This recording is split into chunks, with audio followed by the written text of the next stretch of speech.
G'day everyone. You one of these people that would really like to grow something fresh to use in the kitchen, but really don't have a lot of room? Well, we're going to do something that'll work for anyone. You've got a window shelf in the kitchen, doesn't even need to be your own place. That's something to look after and grow and use. That, of course, is herbs. Now, to get started, we need a nice little decorative container.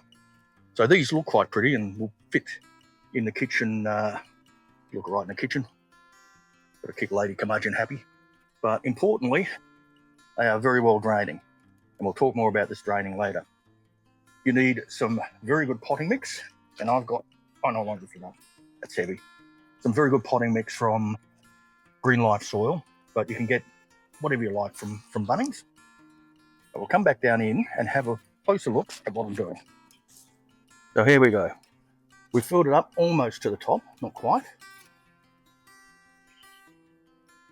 We're going to get our seeds, which we just got from Aldi. We're going to take a few. Now, in the case of parsley, they're very small seeds, and we need to plant these no deeper than twice the diameter. Now, if you have any problem seeing, don't worry. You just sort of sprinkle a bunch of them in there. I don't know how many are there, probably 20 seeds. We'll wait for them to germinate, and then we will thin them out. And I'll show you that when we get there. Now what we do is we just gently cover them, not too much, not too deep. Remember, only twice as big as the seed's diameter, which is not a lot. In the case of parsley, we'll mark, we'll create a label, parsley. Put a date on there too. I think it's about the 15th, so that we know which ones are in which, and if one fails, we replant it. So parsley is a good one to get in. Now these should grow out to this sort of shape, so we'll need a bit of space at the sides. Keep them watered. Get yourself a little bit of something like this. Any liquid fertilizer will do, but Power Feed's a good one. We'll mix up some of that, and we'll feed it with that once we've got them in place. So let me get another one ready.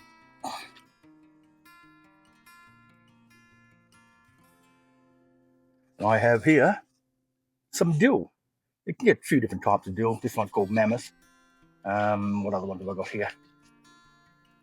This one's, I think, the Bocagania one. Yeah, there we go. The Boquet, mate. Oh, okay. We'll use this one because it's a bit smaller. And being in a kitchen, we really don't want the huge dill plants growing on our windowsill. Again, you can buy these anywhere, Bunnings.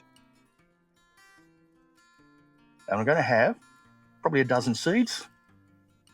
Put about a dozen in there. Scatter them round.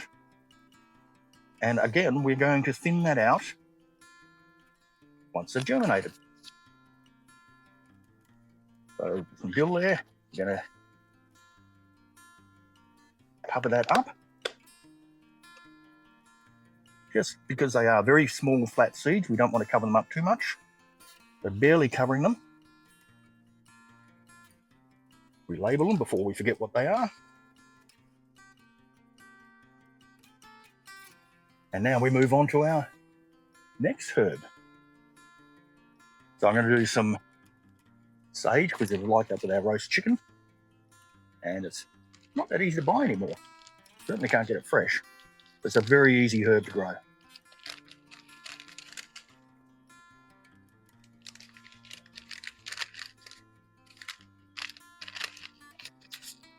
Do the same trick. These are quite a bit larger, these seeds. The size of, what would you say they are? I don't know, what do you say they are? About 1 millimetre. So we'll grab probably half a dozen of them and just sprinkle them around.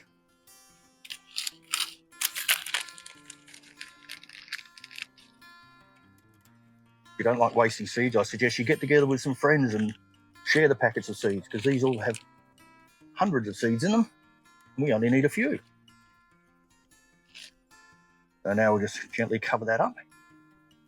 Not too much. Mark that one as sage. And then finally, what are we going to do? We've got chives, thyme. We'll do some thyme. We've committed the crime, let's do some thyme. This one has 150 seeds in it, so we're not going to need anything like that. And they are incredibly small, almost the size of ground pepper. So we're going to just sprinkle a few around. And when the seeds are this small, we're actually not going to bury them.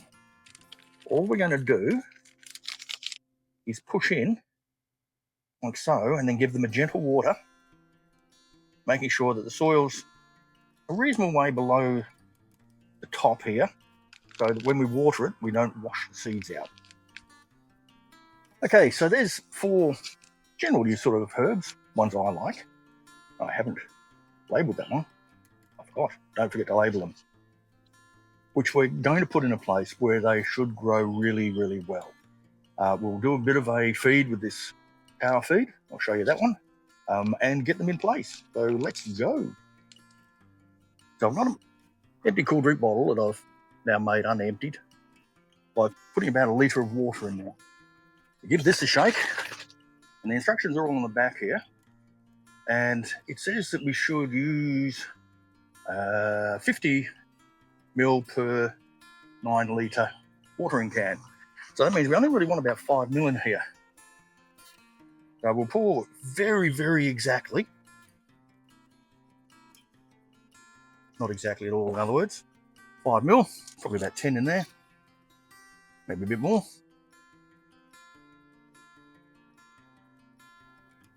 Into our cool drink bottle. Give it a shake around. And that's ready to use. So our next trick, coming down here, these are just a fairly cheap tray from Temu. Now what these will do is, if you remember, I showed you underneath, where are we? Underneath, don't want to let everything fall out, we've got a large number of holes to help with drainage. So we really need a tray to stop the water going all over the bench when we do water them. And these are particularly good because they're not ugly, but they've got little ridges which hold our pots up a little bit.